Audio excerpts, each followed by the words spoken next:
And within that was one paragraph there about comments that I allegedly made. That's blown my... I was not expecting that answer. Okay, so okay, so we've got...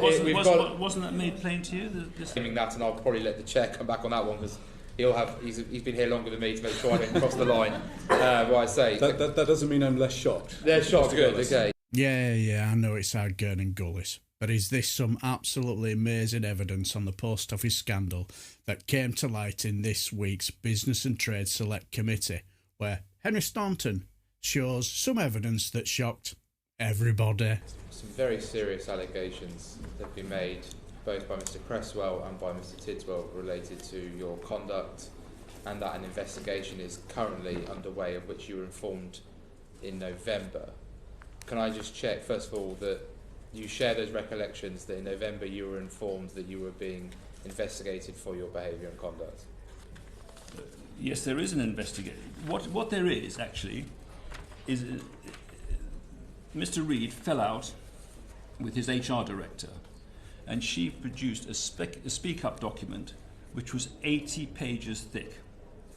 And within that was one paragraph there about comments that I allegedly made. So this was an investigation not into me, this was an investigation made into the Chief Executive, Nick Reid.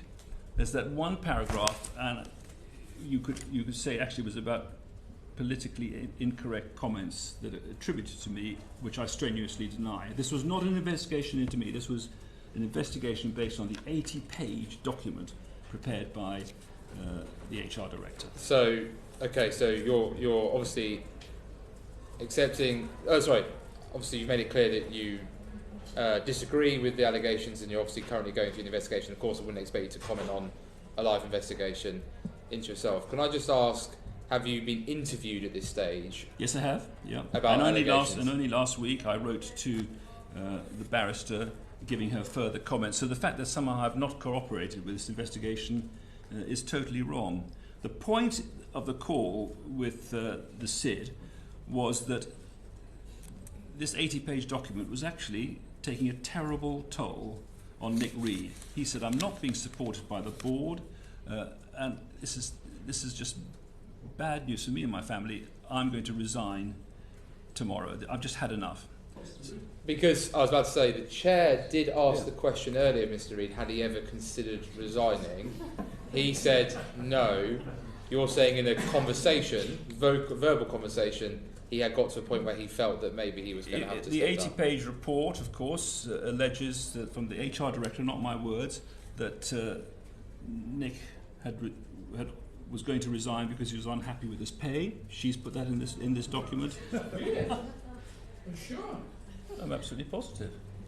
Because you'll understand that the concern here is that we've had your comment, which I will come to initially, about obviously or your interpretation of your meeting with Miss Mumby.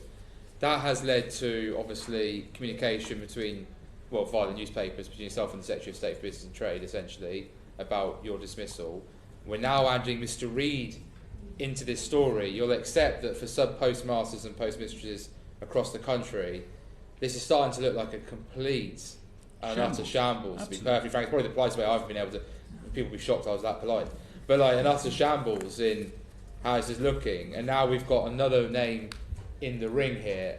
And so this only produces more mud, more grey area, when actually, as again what the point of this session is, and I appreciate your contrition in what you said earlier about the situation regarding sub-postmasters and postmistresses, that this will only add further delay, further lack of attention to the victims of this massive injustice in our criminal and civil sector of law. And so do you regret now that we're in this situation where we're having trial by media and an HR dispute by media, which seems also utterly new to me, when actually it's drawing attention away from the Mr Bateses and others? I couldn't agree with you more. This should all be about the postmasters and their families and how their lives have been wrecked. That's what all of this should be about, and nothing else. The rest is just flim-flam. I know we can talk about these issues, I don't want to play them down, but that's what this is all about, is the postmasters. So I don't disagree with you one bit. And can I just quickly clarify one further thing? So obviously you're currently under investigation for allegations that you've said you claim is a paragraph in an 80-page document. Yeah, paragraph 2.7. Is your understanding that Mr. Reid is also under an investigation? Indeed. Yes. His investigation for this investigation is primarily into Nick Reid and the 80-page dossier. Okay, so at the moment now we've got yourself as the former chairman, who was the current chairman at the time, being investigated. We've now got the CEO allegedly now under investigation as well. That's blown my... I was not expecting that answer. Okay, so we've got... Wasn't that made plain to you, this investigation? That's the first thing I've heard of Mr. Reid's alleged, and I will use that word, alleged investigation, but obviously you're claiming that, and I'll probably let the chair come back on that one, because he's been here longer than me to make sure I don't cross the line. What I say. That doesn't mean I'm less shocked. They're shocked, good, okay. Absolute mess, isn't it? Now, before all this, our Kemi Bad Enough accused Henry Staunton of basically lying, didn't she? Now, I don't know about you, but if he's a flat-out liar, he's a damn well good one then, isn't he? Didn't seem to look fazed or uncomfortable, did he? Also seemed to have his ducks in a row as well. But the people I feel really sorry for are those postmasters whose lives were turned upside down and in some cases ended. These people deserve better and should have been compensated a long time ago. Now the thing is, there's 5 hours of this meeting with various witnesses that I haven't watched all of it yet, but I'll try and get through it over the weekend because there'll be more from this meeting next week, without a doubt. But until then, let me know what you guys think down below, and I shall bid you farewell and take care, my friends.